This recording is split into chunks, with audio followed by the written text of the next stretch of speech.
Today I have a coffee from Olympia Coffee Roasting Company in Olympia, Washington, and I've been meaning to try one of their coffees for a while, particularly because of how great their bags look. I know, judge the book by its cover, but these guys won Roaster of the Year, Roast Magazine.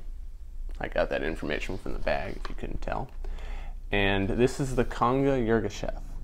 And I've had coffee from this region before. I'm pretty obsessed with Ethiopian coffees in general. So that was another deciding factor in picking this one up.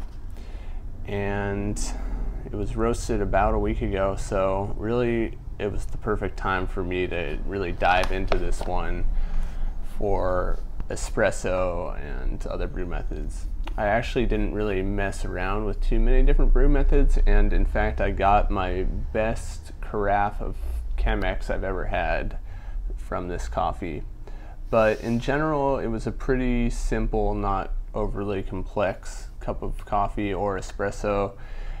Really pretty minimal flavors, hints of things here and there, but this was mostly a coffee that was about balance, and that was what was particularly impressive about the Chemex cup. It just was totally smooth, perfect balance of citrus sweetness and chocolate smokiness.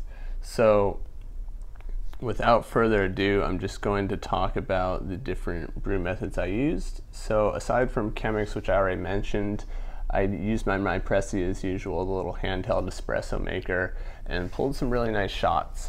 I had my grinder dialed into the same setting that I had for the last coffee I reviewed, which was Case's Ethiopia Kosher, and it actually came out really nice. Really, this is a coffee, and I wish my palate was really more refined, or maybe I'm just sampling too many of the same coffees, but this was a coffee that had a lot of lemon in it, a lot of citrus punch, and that was really brought out through the espresso. The aroma itself was pretty much cinnamon, vanilla, and when it was in whole bean form, it was almost like stepping into a chocolate shop or smelling a glass of chocolate milk. But the taste itself was really strong lemon followed by a dark chocolate finish. The two shots that I did pull were about 35 gram yield in 30 seconds. That was the first one, using 20 grams of coffee. The second one, I had a 30 gram yield in 30 seconds. And temperature wise, just over 200, I believe, for both shots. So some other aromas I was picking up were things like almond and other flavors. I got a little bit of woodiness and tootsie roll in the aftertaste and finish. So overall, some pretty good shots. Nothing that kind of floored me, but quite good.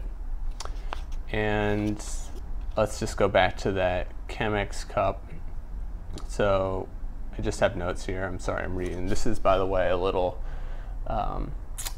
coffee tasting booklet called 33 Cups of Coffee.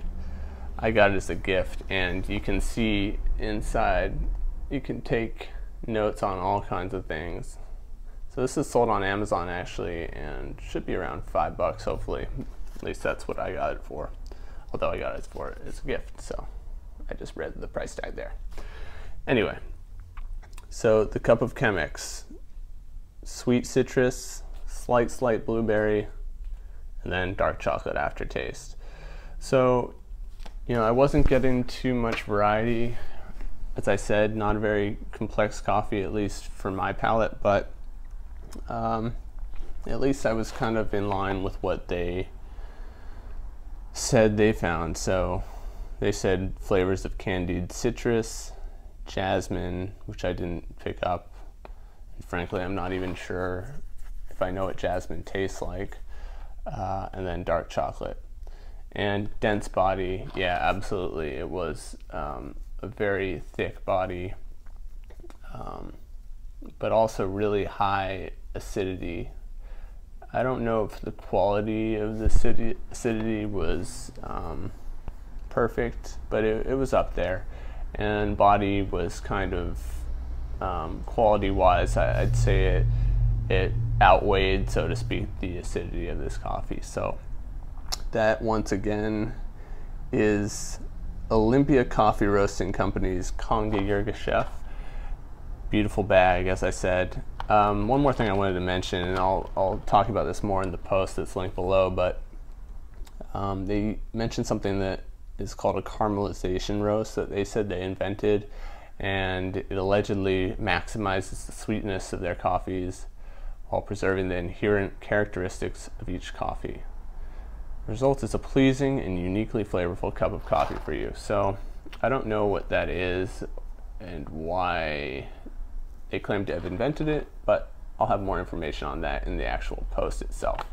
And one more thing, these guys are a direct trade coffee company, meaning they buy their coffee directly from the farmers, encouraging more fairness in terms of wages for what the farmers are paid, and also encouraging sustainable practices when it comes to farming coffee.